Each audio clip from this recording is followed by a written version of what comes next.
नमस्कार। Mathematical physics की lecture series में आज हम पढ़ेंगे कंजर्वेशन ऑफ फोर मोमेंटम, चतुर्विम संवेग संरक्षण नियम, है ना। जैसे हम मैकेनिक्स में पढ़ते हैं कि भाई फंडामेंटल लॉ पढ़ते हैं हम फिजिक्स में, कंजर्वेशन ऑफ लीनियर मोमेंटम, रेखीय संवेग संरक्षण नियम, है ना। यानी किसी भी रिएक्शन में हम कहते हैं कि रिएक्शन से पहले का कुल संवेग और रिएक्शन के बाद का कुल संवेग, यानी the linear momentum before the reaction and after the reaction should remains same, यानी हमेशा सेम होना चाहिए। तो इस लॉ को हम एक जनरल हम डिफाइन करते हैं कंजर्वेशन ऑफ लीनियर मोमेंटम। यहाँ हम कहते हैं कि एक्सटर्नल फोर्स यदि किसी सिस्टम के ऊपर जीरो हो तो मोमेंटम हमेशा क्या रहेगा, कंजर्व रहेगा। ठीक है, अब उसी को हमें थोड़ा सा एक्सपेंड करना है, किसमें, फोर डायमेंशंस में हमें एक्सपेंड करना है, या फोर मोमेंटम की टर्म में हमें एक्सपेंड करना। सेम वही रिएक्शन है जैसे हम कहते हैं कि भाई हमारे पास सपोज एक m1 द्रव्यमान का कण था, उसने किसी दूसरे द्रव्यमान m2 द्रव्यमान के कण से क्या करी, टक्कर करी, जिसकी वेलोसिटी सपोज दैट इसकी वेलोसिटी u1 थी, इसकी वेलोसिटी u2 थी। रिएक्शन के बाद ये m1 पार्टिकल था, इसकी वेलोसिटी होगी सपोज दैट v1, और m2 था, इसकी वेलोसिटी होगी हमारे पास कितनी, सपोज दैट हमने क्या दिया, v2। ठीक है, तो कंजर्वेशन ऑफ लीनियर मोमेंटम क्या कहता है कि linear momentum before the reaction m2 u2 और linear momentum after the reaction m1 v1 plus में वैल्यू आ गई m2 v2 आ गया। यानी इसका मोमेंटम मैंने कह दिया p1, इसका मोमेंटम कह दिया p2, रिएक्शन के बाद इसको मैंने कह दिया p1 डैश और इसको मैंने कह दिया p2 डैश। ये हमारे पास एक जनरल डेफिनेशन है कंजर्वेशन ऑफ लीनियर मोमेंटम की किसी भी रिएक्शन के लिए। सेम ऐसा ही हमें डिफाइन करना है फोर मोमेंटम के लिए। मैं कह दूं पहला पार्टिकल है, इसके लिए चतुर्विम संवेग फोर मोमेंटम यदि p1 म्यू है, दूसरा अगर है इसके लिए कितना है, p2 म्यू है, रिएक्शन के बाद अगर कितना है, p1 म्यू डैश है, और दूसरे पार्टिकल के लिए कितना है, p2 म्यू डैश है। तो कंजर्वेशन ऑफ फोर मोमेंटम कहता है कि रिएक्शन से पहले कुल चतुर्विम संवेग बराबर होगा रिएक्शन के बाद के कुल चतुर्विम संवेग के। पी म्यू का मतलब क्या है, हमने देखो पढ़ा था लास्ट क्लास में, है ना, लास्ट लेक्चर्स में हमने पढ़ा था पी म्यू इक्वल्स टू चार कंपोनेंट आते हैं, पी एक्स आता है, पी वाई आता है, पी जेड आता है, और कंपोनेंट आता है हमारे पास आयोटा ई अपॉन सी। या पी म्यू को हम कैसे लिखेंगे, पी म्यू को हमने क्या लिख दिया, पी वेक्टर आ गया और वैल्यू आ गई आयोटा आ गया और वैल्यू आ गई ई अपॉन सी आ गया। ठीक है, यानी अगर मेरे को p1 म्यू लिखना है, p1 म्यू लिखना है तो उसको मैंने कैसे लिख दिया, p1 लिख दिया और वैल्यू लिख दी मैंने आयोटा e1 अपॉन वैल्यू आ गई c। और p2 म्यू लिखना है, p2 म्यू लिखना है तो उसको मैं क्या लिख दूं, वैल्यू लिख दूं मैं p2 आ गया और वैल्यू आ गई आयोटा e2 अपॉन c आ गया। ठीक है, अब देखो इसी रिएक्शन को एक जनरल में बताऊं कि अगर हमें दो फोर मोमेंटम कंपोनेंट्स को यदि हमें ऐड करना है ना, बेसिक बात है जो हमारे आगे रिमेनिंग चैप्टर में बार बार काम में आएगी, है ना। तो अगर मैं किन्हीं को दो ऐड करना है, सपोज दैट मुझे ऐड करना है p1 म्यू और प्लस में ऐड करना है p2 म्यू, तो ऐड करने का तरीका देखो बिल्कुल सिंपल है, p1 iota e1 upon C plus में वैल्यू आ गई p2 और वैल्यू आ गई आयोटा e2 अपॉन सी। ऐड करने का तरीका सीधा सा है, रियल क्वांटिटी को रियल क्वांटिटी से जोड़ दो, p1 प्लस p2, फिर कॉमा आ गया आयोटा अपॉन सी, इमेजनरी क्वांटिटी को इमेजनरी क्वांटिटी से जोड़ दो। सीधा सा तरीका है, रियल को रियल से जोड़ना है, इमेजनरी को इमेजनरी जोड़ना। और यदि सपोज दैट मेरे को दो कंपोनेंट्स को मल्टीप्लाई करना है, p1 mu dot p2 mu multiply करना है तो p1 आयोटा e1 बाई सी और वैल्यू आ गई p2 और iota e2 by C. Real को रियल से मल्टीप्लाई करना है, यानी p1 डॉट में वैल्यू आ गई p2, बीच में सिंबल प्लस। अब इमेजनरी को मल्टीप्लाई करेंगे, iota into iota, iota square बना, सिंबल किसका आ गया, माइनस, है ना। इसको इससे मल्टीप्लाई करना है और इसको इससे मल्टीप्लाई करना है, वैल्यू आ गई e1 e2 अपॉन वैल्यू आ गई सी स्क्वायर। जनरल बात है, ऐड करना है तो रियल को रियल क्वांटिटी से ऐड कर दो, इमेजनरी को इमेजनरी से ऐड कर दो, और मल्टीप्लाई करना है तो रियल को रियल से करना है और इमेजनरी को इमेजनरी से करना है। बीच में आयोटा आयोटा है तो आयोटा स्क्वायर, सिंबल कैसा आ जाएगा, माइनस का आ जाएगा। ठीक है, तो इसी बेसिक डेफिनेशन से, इसी चतुर्विम संवेग संरक्षण के बेस पर हम पहला टॉपिक पढ़ते हैं, जो है हमारे पास अस्थायी कणों के क्षय उत्पादों की गतिकी, या kinematics of decay products of unstable particles, है ना। हमारा हेडिंग है, टॉपिक है अस्थायी कणों के क्षय उत्पादों की गतिकी या kinematics of decay products of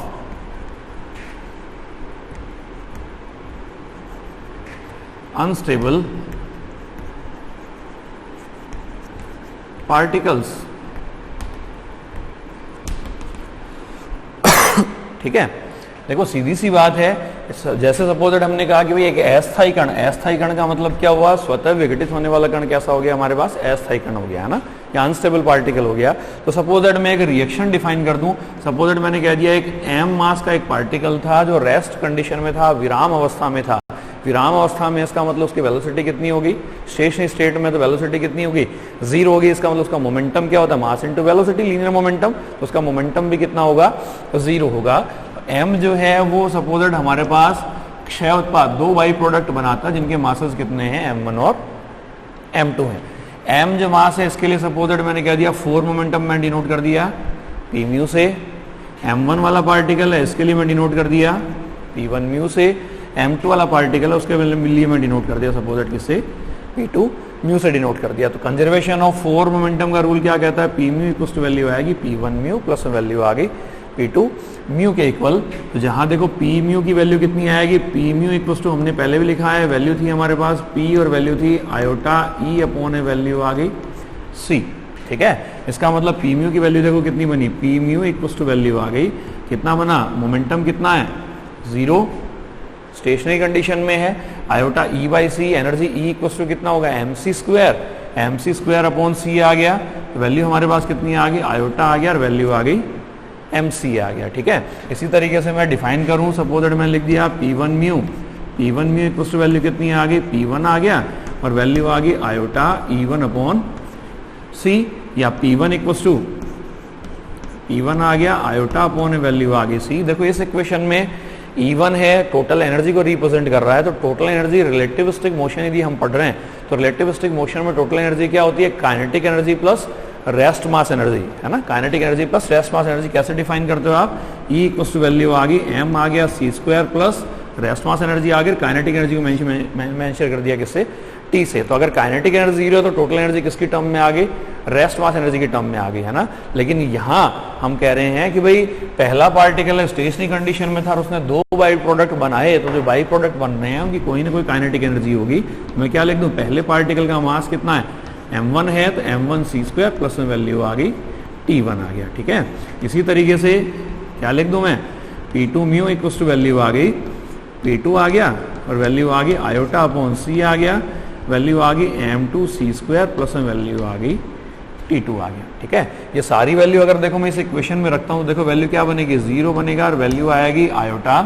और वैल्यू आ गई e अपॉन सी, है ना, iota e upon c, iota mc, value आ गई iota mc equals to value आ गई कितना बना, इक्वल्स टू वैल्यू आ गई p1 और वैल्यू आ गई iota by C m1 c square plus में वैल्यू आ गई t1। ठीक है, और इसके साथ हमें ऐड करना है, प्लस में वैल्यू आ गई p2 आ गया और आयोटा अपॉन c आ गया और वैल्यू आ गई m2 c स्क्वायर प्लस में वैल्यू आ गई t2। ठीक है, अब देखो रियल और इमेजिनरी पार्ट को यदि मैं कंपेयर कर दूं लेफ्ट हैंड साइड और राइट हैंड साइड में, तो 0 इक्वल्स टू वैल्यू आ गई p1 प्लस में वैल्यू आ गई p2। मैंने कहा था ना रियल को रियल से जोड़ना है, इमेजिनरी को इमेजिनरी से जोड़ना है। ठीक है, अब रियल पार्ट को हमने कंपेयर कर दिया, तो ये तो हमारे पास आ गया कंजर्वेशन ऑफ लीनियर मोमेंटम जो अभी तक हम पढ़ते आए हैं। और इमेजिनरी पार्ट को देखो मैं कंपेयर करूं तो आयोटा आ गया, आयोटा बाई सी लगा दूं इसको, तो iota by c iota by c iota by c, तो ये कितना बन जाएगा, mc स्क्वायर बन जाएगा, इक्वल्स टू वैल्यू आ जाएगी m1 c स्क्वायर प्लस में वैल्यू आ गई t1 प्लस में वैल्यू आ गई m2 c स्क्वायर प्लस में वैल्यू आ गई t2। इसका मतलब mc square equals to value आ गई m1 plus m2 into value आ गई c स्क्वायर और प्लस में वैल्यू आ गई t1 प्लस में वैल्यू आ गई t2। That means m equals to value आ गई m1 प्लस m2 और प्लस में वैल्यू आ गई t1 प्लस में वैल्यू आ गई t2 अपॉन वैल्यू आ गई c स्क्वायर। ठीक है, या यही वैल्यू कितनी बनी, ये वैल्यू आ गई देखो m minus m1 minus m2 equals to value आ गई T1 प्लस में वैल्यू आ गई T2 अपॉन वैल्यू आ गई C स्क्वायर। ठीक है, अब देखो ये इक्वेशन क्या कह रही है, यहाँ T1 काइनेटिक एनर्जी है, T2 काइनेटिक एनर्जी है, तो काइनेटिक एनर्जी जो है वो कभी भी नेगेटिव नहीं हो सकती, यानी T1 भी हमेशा पॉजिटिव होगा, T2 भी हमेशा पॉजिटिव होगा। इसका मतलब ये वैल्यू हमेशा क्या बनेगी, ग्रेटर देन 0 बनेगी। ग्रेटर देन 0 बनेगी, इसका मतलब m minus m1 minus m2 जो है वो हमेशा ग्रेटर देन 0 बना। इसका मतलब m की जो वैल्यू है वो हमारे पास बड़ी होनी चाहिए किससे, m1 प्लस m2 से। तो एक एसेंशियल कंडीशन आ गई कि कोई अनस्टेबल पार्टिकल है, सपोज दैट डिके, उसका डिके हो रहा है और डिके होकर अगर वो दो बाई प्रोडक्ट बना रहा है जिनके मासेस m1 और m2 हैं, तो इसके लिए एसेंशियल कंडीशन है कि the mass of parent nuclei या the mass of parent atom या parent particle should be greater than the mass of should be greater than the mass of by products, है ना। यानी m की जो value है वो m1 प्लस m2 दोनों के मासेस से हमेशा ज्यादा होनी चाहिए, ज्यादा होगी तो ही हमारे पास ऐसी रिएक्शन पॉसिबल है, अदरवाइज ऐसी रिएक्शन पॉसिबल नहीं है। यानी रिलेटिविस्टिक केस यदि आप पढ़ रहे हो तो ऐसा नहीं है कि भाई 5 किलोग्राम का अगर हमारे पास सपोज दैट कोई हमारे पास एक पार्टिकल है, वो यदि एक्सप्लोड होकर दो पार्टिकल में डिवाइड हो गया, तो जो एक्सप्लोड होने वाले जो दोनों पार्टिकल हैं, जो दो मासेस जो बनेंगे m1 m2, वेदर कोई भी वैल्यू हो सकती है उनकी, तो उन दोनों का मास जो है वो हमेशा इससे क्या होगा, कम होगा। क्यों होगा, क्योंकि हमारे पास कुछ ना कुछ एनर्जी का क्या होगा, रिलीज होगा। तो वो एनर्जी किसकी टर्म में आएगी, काइनेटिक एनर्जी की टर्म में आएगी। ठीक है, अब ये काइनेटिक एनर्जी कितनी होगी, ये काइनेटिक एनर्जी की वैल्यू देखो, सिंपली हम जो कंजर्वेशन ऑफ फोर मोमेंटम की जो हमने इक्वेशन लगाई है उस इक्वेशन के बेस पर हम इसको कैलकुलेट कर सकते हैं। जैसे अपन ने इक्वेशन लिखी कि P mu equals to value आ गई हमारे पास P1 म्यू और प्लस में वैल्यू आ गई P2 म्यू। तो इसको मैं क्या लिख दूं, इसको ऐसे लिख सकता हूं कि देखो P1 mu equals to value आ गई P म्यू माइनस वैल्यू आ गई P2 म्यू, या इस इक्वेशन का इसी के साथ मैंने डॉट प्रोडक्ट ले लिया, है ना। इसी इक्वेशन के साथ मैंने डॉट प्रोडक्ट ले लिया, डॉट प्रोडक्ट आ गया P म्यू माइनस वैल्यू आ गई P2 म्यू, यानी वैल्यू आ गई P1 म्यू का स्क्वायर इक्वल्स टू वैल्यू आ गई P म्यू का स्क्वायर प्लस वैल्यू आ गई P2 म्यू का स्क्वायर और माइनस वैल्यू आ गई twice P mu dot value आ गई P2 म्यू। ठीक है, फोर मोमेंटम पढ़ा था, वहां हमने क्या कहा था, P म्यू स्क्वायर की वैल्यू कितनी थी, minus m not square C square के बराबर। अगर रेस्ट मास m है तो m हो जाएगा, रेस्ट मास m1 है तो m1 हो जाएगा, रेस्ट मास m2 है तो m2 हो जाएगा। तो इक्वेशन क्या बनेगी, P1 म्यू का स्क्वायर यानी minus m1 square C square equals to value आ गई minus m square C square minus value आ गई m2 square C square minus value आ गई ट्वाइस P म्यू यानी 0 और वैल्यू आ गई आयोटा MC, और डॉट प्रोडक्ट लेना है हमें किसके साथ, P2 म्यू के साथ, है ना। तो डॉट प्रोडक्ट लिखते हैं हम P2 म्यू के साथ, डॉट प्रोडक्ट आ गया P2 आ गया, आयोटा बाई C आ गया और वैल्यू आ गई m2 C स्क्वायर प्लस में वैल्यू आ गई T2 आ गया। ठीक है, इसका मतलब इक्वेशन क्या बन गई, ये इक्वेशन बन गई हमारे पास minus m1 square C square equals to minus m square C square minus m2 square C square, minus आ गया 2 आ गया, P2 से मल्टीप्लाई होगा 0 बनेगा, फिर आयोटा स्क्वायर कितना बन गया, प्लस बन गया, फिर C से C कैंसिल हो गया तो 2 आ गया, m आ गया, m2 आ गया ट्वाइस m और इनटू वैल्यू आ गई m2 C स्क्वायर और प्लस वैल्यू आ गई ट्वाइस कितना बना m और इनटू वैल्यू आ गई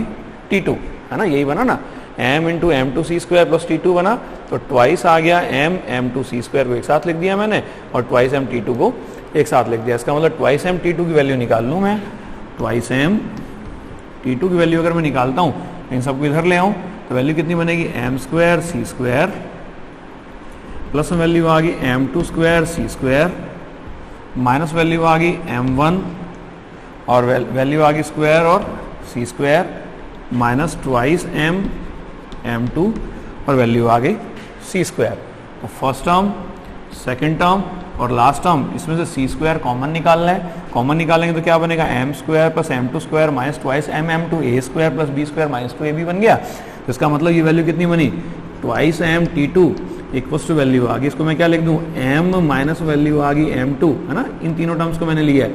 का whole square into C square minus M one square, value आ गई सी स्क्वायर, या यही इक्वेशन देखो कुछ इस तरीके से आ जाएगी, ये इक्वेशन आ जाएगी 2m_t2 है तो 2m_t2 इक्वल्स टू वैल्यू आ गई, कितना बना, वैल्यू आ गई सी स्क्वायर कॉमन आ गया, वैल्यू आ गई m माइनस m2 का स्क्वायर माइनस वैल्यू आ गई m1 स्क्वायर और इंटू वैल्यू आ गई सी स्क्वायर, ठीक है, या 2m_t2 इक्वल्स टू वैल्यू आ गई a प्लस बी और a माइनस बी, तो a प्लस बी मतलब m minus m2 plus value आ गई m1 और m minus m2 minus value आ गई m1 और इंटू वैल्यू आ गई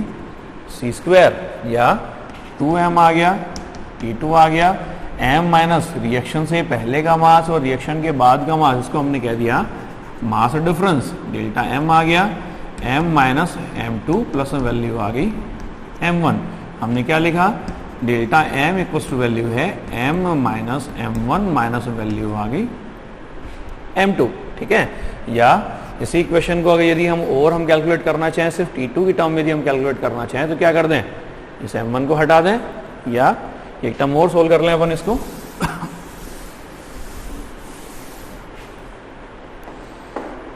यानी ये वैल्यू कितनी बनी, T2 इक्वल्स टू वैल्यू आ गई, T2 इक्वल्स टू वैल्यू आ गई डेल्टा m अपॉन वैल्यू आ गई 2m और इंटू वैल्यू आ गई देखो m, T2 निकाल रहे हैं, m1 को हटा दें तो क्या लिख दूं इसको, माइनस वैल्यू आ गई, m1 की वैल्यू कितनी बनेगी, m1 की वैल्यू बनेगी हमारे पास प्लस m1 है ना, प्लस m1, तो m1 की वैल्यू आ गई m minus m2 minus value आ गई डेल्टा m और माइनस वैल्यू आ गई m2, इसका मतलब T2 इक्वल्स टू वैल्यू आ गई, कितना बना, डेल्टा m और इंटू वैल्यू आ गई C square, delta m upon 2m आ गया, वैल्यू आ गई 2m minus 2m2 minus value आ गई डेल्टा m और इंटू वैल्यू आ गई सी स्क्वायर, तो T2 इक्वल्स टू वैल्यू आ गई, कितना बना, delta m into 1 minus m2 upon m और माइनस वैल्यू आ गई delta m upon 2m into C square, तो ये हमारे पास सेकंड पार्टिकल की काइनेटिक एनर्जी आ गई, है ना, हमारे पास रिलेशन क्या था, रिलेशन था देखो m minus m1 minus m2 equals to value थी T1 प्लस वैल्यू थी T2 हम अपॉन सी स्क्वायर, यानी वैल्यू क्या थी, डेल्टा m, इसको डेल्टा m कहा ना अपन ने, delta m into C square equals to value कितनी आ गई, T1 प्लस वैल्यू आ गई T2, या T1 इक्वल्स टू वैल्यू आ गई delta m into C square minus value आ गई T2, तो ये हमारे पास सेकंड पार्टिकल की काइनेटिक एनर्जी आ गई, और ये हमारे पास जो फर्स्ट बाई प्रोडक्ट था जिसका मास कितना था, m1 था, उसकी काइनेटिक एनर्जी आ गई ना, T2 की वैल्यू यहाँ रखकर हम T1 की वैल्यू भी कैलकुलेट कर सकते हैं। तो अगर हम kinematics decay of unstable particle यदि हम निकाल रहे हैं, उसके लिए एसेंशियल कंडीशन है, काफ़ी इंपॉर्टेंट बात है कि m यदि m1 और प्लस m2 में डिवाइड हो रहा है तो डिवाइड होने के लिए एसेंशियल कंडीशन है कि m की वैल्यू हमेशा m1 प्लस m2 से ज़्यादा होनी चाहिए। और अगर ऐसा है, अगर m1 प्लस m2 मिलकर यदि हमारे पास m मास का एक पार्टिकल बना रहे हैं, जैसे हम कहते हैं कि भाई न्यूक्लियस में प्रोटॉन और न्यूट्रॉन मिलकर क्या कर रहे हैं, न्यूक्लियस का निर्माण कर रहे हैं, तो इसके लिए एसेंशियल कंडीशन है कि m1 प्लस m2 का मान जो है वो m से बड़ा होना चाहिए, है ना, समझ गए बात। यानी हम कह रहे हैं m यदि m1 और m2 में टूटता है तो m should be greater then m1 plus m2, और यदि m1 और m2 मिलकर दो एटम्स को जोड़ रहे हैं हम, तो हमें क्या करना पड़ेगा, एनर्जी देनी पड़ेगी, और इस केस में क्या होगी, एनर्जी रिलीज होगी, है ना। तो इस केस में m should be greater then m1 plus m2, और इस केस के अंदर m1 प्लस m2 की वैल्यू हमेशा m से बड़ी होनी चाहिए, ठीक है। तो जल्दी मिलते हैं नए वीडियो में, बहुत बहुत धन्यवाद, थैंक यू सो मच।